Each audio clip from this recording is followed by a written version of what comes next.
말씀해 보니까 하나님께 제사 드리는 것, 제사가 뭐죠? 네?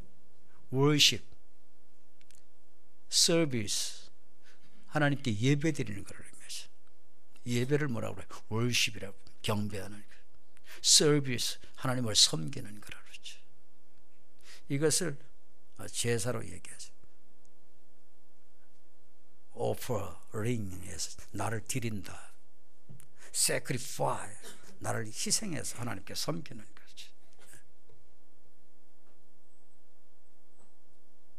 그런데 이 제사, 이 예배 제대로 드리려면 어떻게 해야 된다고 오늘 본문은 말씀하죠? 네. 감사로 하나님께 제사를 드리며 그랬어요. 감사로 하나님께 제사를 드리며. 그런데 원어적인 의미는요, 명령형이에요. 감사로 하나님께 제사를 드려라, 그렇게 되어져 있어요. 네. 그러니까 진정한 예배가 되기 위해서는 무슨 마음 없이는 안 된다는 거죠. 감사에 대한 깨달음과 그 가슴을 통해 우러나오는 그 진정한 고마운 하나님에 대한 보답의 마음, 이런 것 없이는 진정한 예배가 드려질 수 없다는 거예요. 요 시편 50편 요 14, 15절과 연관된 바로 그 뒤에 나오는 말씀들을 보시면 여러분 22절, 3절 다 연관된, 다 지금 감사와 연결해서 주시는 말씀들인데요. 23절 한번 보실까요? 자, 시작. 감사로 제사를 드리는 자가 나를 어떻게 한다고요? 영화롭게 한다. 하나님께 영화롭게 하는 사람들은 어떻게 예배를 드리는 자라고 말씀하시죠? 감사로 하나님께 예배를 드려야지 하나님께 기쁨이 되고 즐거움이 된다는 거지. 네. 윌슨 대통령이 한 번은 어떤 군중들을 대상으로 해서 연설을 하는데 어린 소년 2명이서 아주 거기를 비집고 들어와 가지고 맨 앞자리에 딱 있다가 아마 윌슨 대통령하고 연결될 수 있는 그런 자리까지 온 것 같아. 어린아이 하나가 품에서 미국의 성조기를 탁 끄집어내 가지고 흔들면서 대통령에게 주었어요. 그랬더니 대통령 와이프가 옆에 있다가 받아들였어요. 근데 한 친구는 성조기를 준비해 온 게 없어요.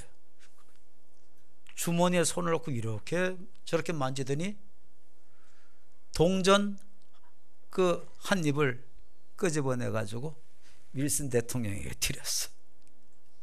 대통령이 어떻게 했을까요? 그것을 받았는데요, 놀라운 것은 임종할 때 대통령의 지갑에서 바로 그 어린 아이가 대통령을 존경하며 고마워해서 뭔가 드리고 싶어서 단 몇 센트밖에 되지 않는 동전 한 입 드린 거, 고마워서 일평생 간직하고 살았다는 거예요. 그게 바로 누구의 마음일까? 하나님 아버지의 마음 아닐까? 우리가 진정 하나님께 고마워하고 감사해하고 정말 주님 은혜 때문에 삽니다. 저는 정말 아무것도 아니었습니다. 정말 주님 없이는 저는 생각할 수 없습니다. 깨달으면서 주님께 감사하며 산 그 사람은 바로 주님께서 그렇게 우리를 품듯 품으시려고 하지 않겠나 하는 생각을 갖게 됩니다. 하나님은 이러한 감사를 기뻐하시고 이러한 감사가 있는 예배 받으시며 주님은 흡족해 하신다, 영화롭게 되신다. 여러분, 그런데 이 말씀 가운데 감사로 하나님께 제사를 드리며 그랬죠. 이 말씀을 보면은 어떤 사람도 있구나 하는 것을 깨닫게 되죠. 감사하지 않고 하나님께 제사를 드리는, 예배를 드리는 그런 사람들도 있구나 하는 것을 알 수 있죠. 여러분, 나는 어떤가? 나는 오늘 감사한 마음 소유하고, 주님 정말 고맙습니다. 주님 감사합니다. 한 해 동안 베푸신 은혜가 너무 큽니다. 땅의 은혜도 크지만 영적인 은혜가 너무 큽니다. 이런 마음 가지고 오늘 예배 드리시는 분 계신가요? 아멘이에요. 모두가 다 아멘 되기를 원해요. 하나님은 그 영혼 통해서 오늘 영광 받으실 겁니다. 이 자리에서 받으실 겁니다. 오늘 받으실 겁니다. 우리의 지금 이 예배에서 받으실 겁니다.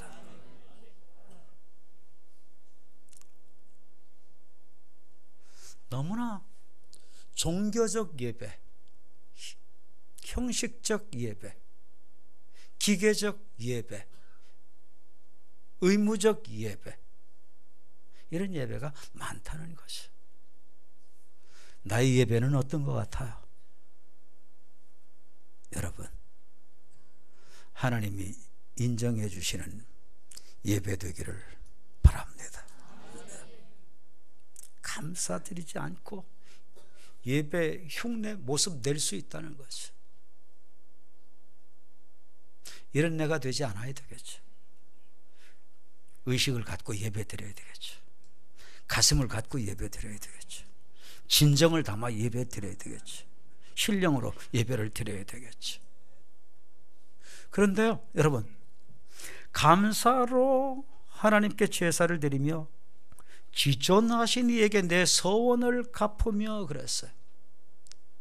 이게 감사로 하나님께 제사를 드려라, 그 다음에 지존하신 이에게 내 서원을 갚아라, 이런 말씀으로 딱딱 끊어진 말씀 같은데요. 그런데 전후 문맥을 쫙 보면은 이 말씀은 핵심 포인트가 감사예요. 감사를 통해서 다 연관돼서 감사로 제사 드리고, 감사한 마음을 가지고 하나님께 서원도 갚고, 그렇게 되어져 있어요. 여러분, 서원해 보신 적 있으세요? 예. 아예 서원이 뭔 줄도 모르니까, 예? 우리 교회는 아예 서원 관심이 없는가 봐요. 그런데 서원이요, 잘못하면 큰일 납니다. 잘하면 또 굉장한 복이 있습니다. 성경에 서원 잘못했다가 낭패 본 사람이 있습니다. 누군 줄 아세요? 입다라고 하는 사람이죠. 암몬 족속이 쳐들어와가지고 전쟁을 치르게 되죠. 아주 위급한 상황 속에 놓이니까, 절박하니까 그때 보편적으로 서원을 하는 거예요. 그것은 사람에게 하는 게 아니고 누구에게 하는 거죠? 하나님께 하는 거예요. 전쟁에 이기게만 해주시면, 내가 우리 고향으로 귀향할 때 그때 맨 먼저 나오는 그러한 생명체는 뭐든지 하나님께 바치겠다. 그런데 하나님께서 소원 받으시고 전쟁 승리하게 해주셨어요. 불사 고향을 향해 가는데 누가 먼저 튀어나왔어요? 동네 강아지가 먼저 튀어나왔으면 얼마나 좋겠어요. 뭐 소라든지 말이죠, 말이라도 이런 게 튀어나왔으면 얼마나 차라리 나았겠어요. 그런데 입다의 딸이 나온 거예요. 세상에 얼마나 기가 막혔겠습니까? 눈에 넣어도 아플 것 같지 않은 그 딸인데, 왜? 이 딸은요, 이 집에는 아들도 없고 더 다른 딸도 없어요. 부남동녀, 외딸이에요. 그러니까 얼마나 기가 막히겠어요. 서원했기 때문에 그는 어떻게 하죠? 서원을 책임져야 되니까 딸을 하나님께 바칩니다. 피눈물 나는 사건 생겨진 겁니다. 저도요, 깊은 산속에 배낭 메고 들어갔다가요, 급성맹장에 걸려서 객사에서 죽게 됐어요. 살려만 주시면 내가 목사 되겠다고 이래가지고 제가 코 꼈다고요.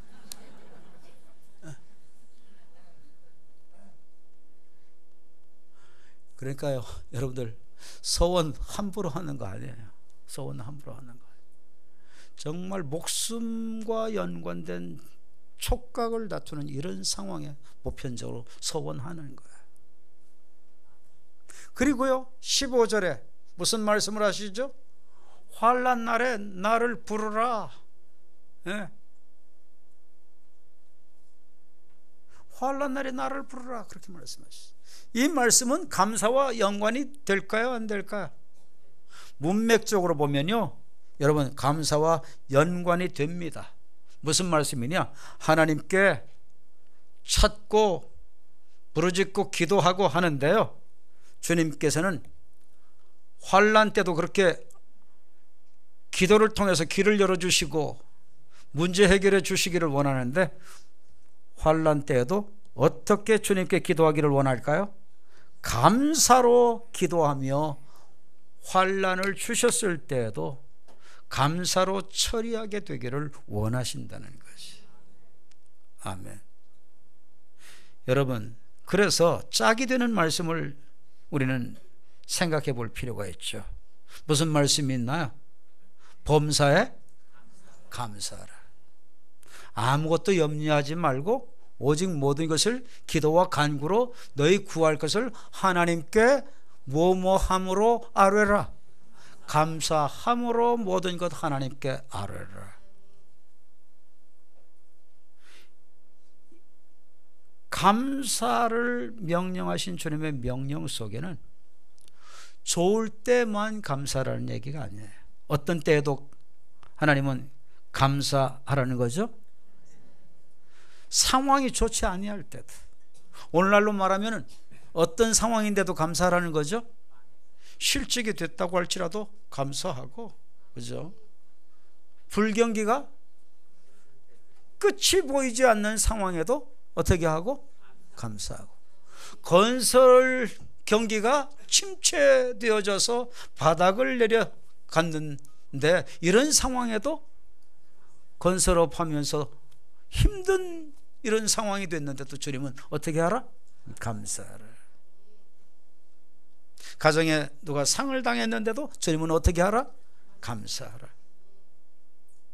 우환질고가 가정에 계속 겹치는데도 어떻게 하라? 감사하라. 감사하면서 하나님께서는 하나님께 아뢰라는 거예요.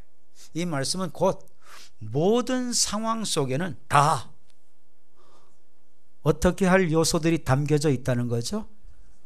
감사를 드릴 수 있는 요소들이 담겨져 있다. 그런가 하면 모든 상황 속에는 또 어떻게 할 요소도 있죠. 여러분, 똑같은 상황이지만 다 감사도 할 수 있고 다 불평하고 원망할 수도 있어요. 네.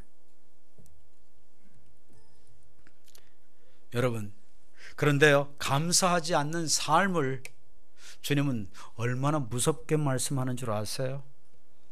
여러분, 시편 50편, 아까 감사와 연관된 23절을 보셨잖아요. 이번에 22절을 봅시다. 이것은 23절과 대조를 시키면서 감사하지 않는 삶에 대한 부분을 다루는 겁니다. 22절 시작. 하나님을 잊어버린 너희여, 이제 이를 생각하라. 그렇지 아니하면 내가 너희를 찢으리니 어떻게 할 자가 없으리라. 건질 자 없으리라. 여러분, 어떠한 사람에 대한 얘기일까요? 하나님을 잊어버린 너희여. 감사하지 않는 사람은 누구를 잊어버렸기 때문이에요? 하나님을 잊어버렸기 때문이죠. 감사가 없는 하나님을 잊어버리고 망각하고 자기 중심으로 살아나가는 그러한 사람에게는 주님께서 내가 너희를 어떻게 한다고요? 찢으리니. 찢으리니. 누구를 찢는다고요? 물건을 찢는데요? 누구를 찢는데요? 너희를 찢는다. 너희를 찢는다. 사람을 겨냥해. 사람을 너희를 찢으리니. 그 사람과 연관된 모든 것을 다 광의적으로 생각할 수 있겠죠. 여기서 찢는다라고 하는 원어의 의미는요, 무섭습니다. 어떤 의미가 있는 줄 아십니까? 뜯어버린다. 뜯어버린다. 또 어떤 뜻이 있는 줄 아십니까? 갈기갈기 찢어버린다. 무섭죠. 그 다음에 그런 뜻만 있는 게 아니에요. 물어뜯는다, 이런 뜻도 있어. 이렇게 무시무시한 얘기를 하는데도 소름 끼쳐가지고 그런 사람이 한 분도 없다는 것은 우리 교회 교인들은 이게 대단한 강심장 아니면 완전히 감성이 병났다는 거 아니에요. 여러분, 뜯어버린다, 갈기갈기 찢어버린다, 물어뜯는다. 그 다음에 또 어떤 뜻이 있는 줄 아십니까? 원어적인 의미는요, 박살낸다. 누구에게 박살낸대요? 에? 기분 나빠도 말은 바로 해야죠. 기분은 나쁘셔도. 여러분, 누구를 박살내신대요? 감사하지 않는 사람. 누구를 물어 뜯어버린대요? 감사하지 않는 사람. 누구를 갈기갈기 찢어버린대요? 감사하지 않는 사람. 누구를 뜯어버린대요? 그래도 감사 안 할 용감한 사람이 있으면 손들지 않게 되기를 바랍니다. 여러분, 어떻게 살아야 되겠어요? 그죠? 우리나라의 한 이름 있는 소설가입니다. 돈과 명예만을 위해서 일생을 살았어요.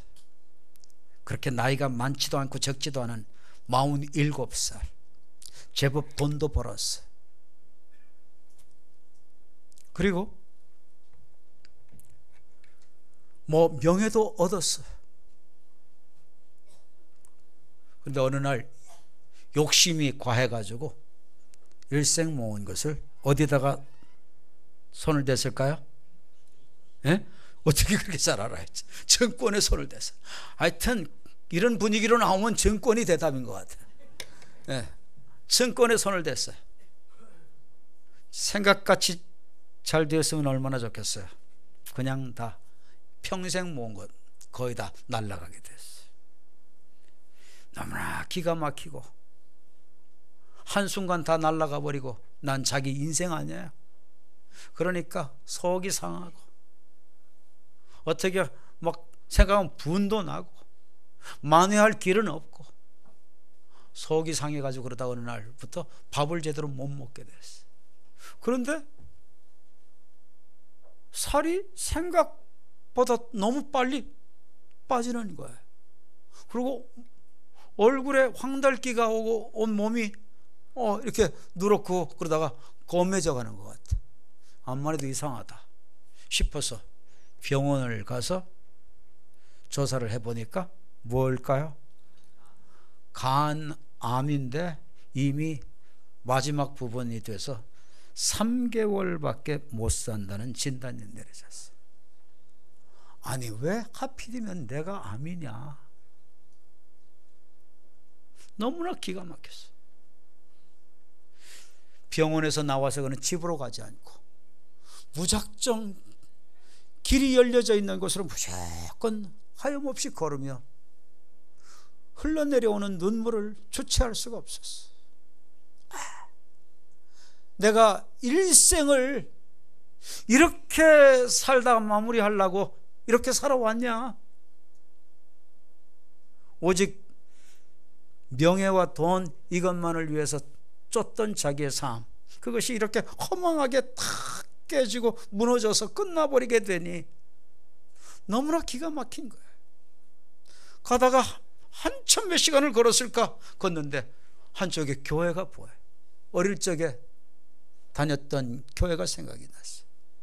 그리고 가만히 생각해 보니까 자기가 죽으면 어디를 갈 것 같아요? 지옥을 갈 것 같아요. 그래서 일단 교회로 문이 열렸나 보니까 열려져 있어. 들어갔어.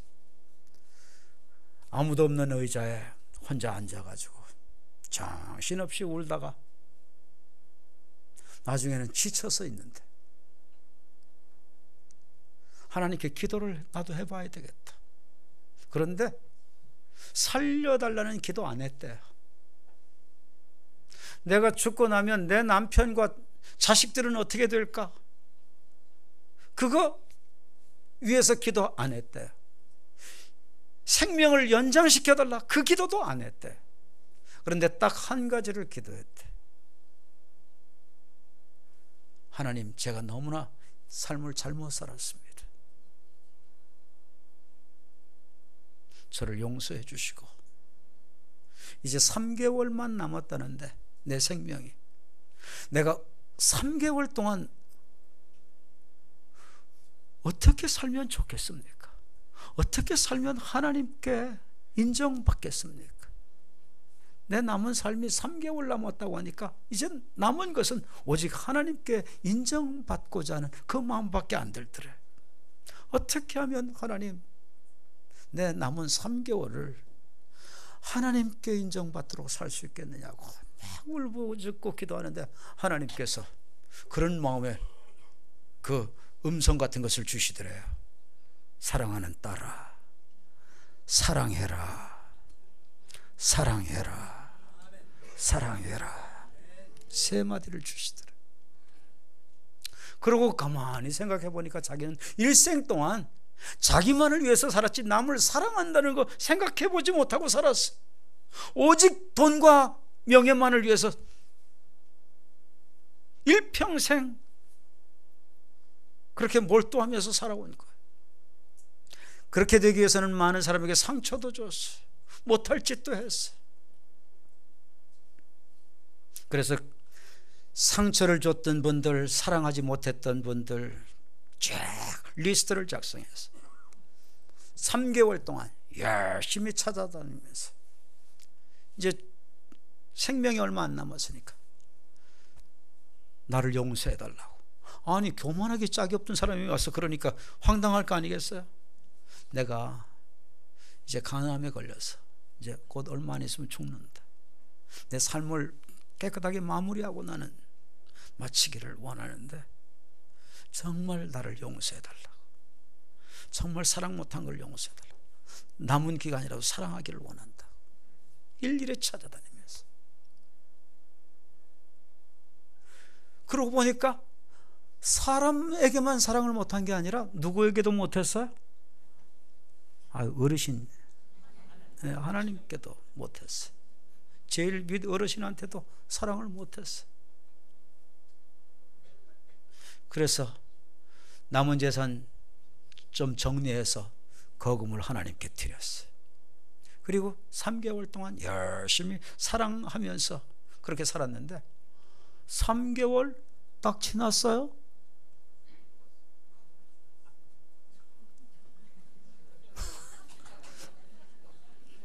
한 일주 지났어요. 한 열흘 지났어요. 보름 지났어요. 안 죽고 가면 갈수록 몸이 더 좋아져. 그래서 병원에 가서 다시 조사를 했더니 간암 말기에 있던 그 모든 증세가 싹 다 없어졌다는 거예요. 여러분, 사랑하고 살고 감사하고 살고 그렇게 되면 하나님께서는 우리에게 어떻게 하신다고 언약하셨느냐? 여러분, 하나님은 어떻게 언약하시죠? 15절을 읽고 우리 마칩시다. 15절 시작. 환난 날에 나를 부르라. 내가 너를 건지리니 내가 나를 영화롭게 하리라.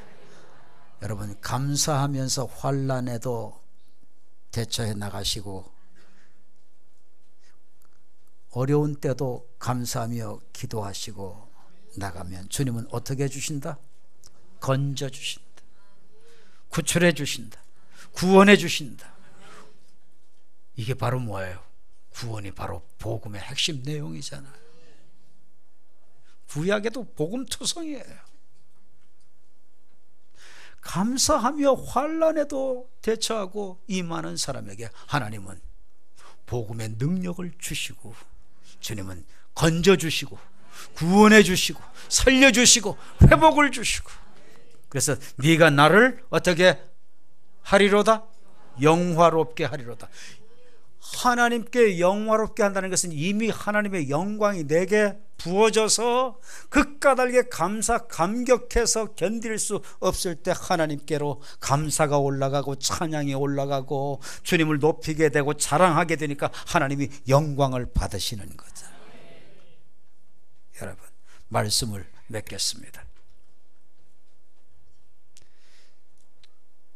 주님 연락받는 제사 어떻게 드려야 되나요? 감사하며 드려야 됩니다. 어떤 때도 감사해야 되나요? 감사할 수 없는 처지 상황에도, 불경기에도 감사해야 됩니다. 불황에도 감사해야 됩니다. 질병에도 감사해야 됩니다. 문제가 있을 때도 감사해야 됩니다.